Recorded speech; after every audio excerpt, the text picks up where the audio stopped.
ఎన్ని మామిడికాయలు చూసారా? మామిడికాయలని అమ్మాల్సిందే నేనిప్పుడు.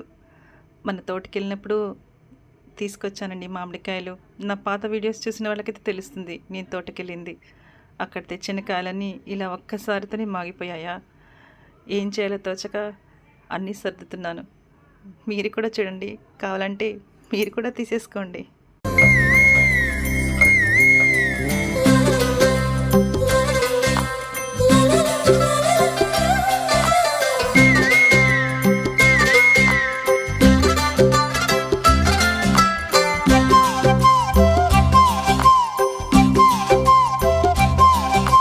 బుగ్గే బంగారమా సిగ్గే సింగారమా అగ్గే రాజేసేలేమా ఒళ్ళే వయ్యారమా నవ్వే మందారమా నన్నే కాజేసేనమ్మా పట్టు చీరల్లో చందమామా 7 వన్నెల్లో వెన్నెల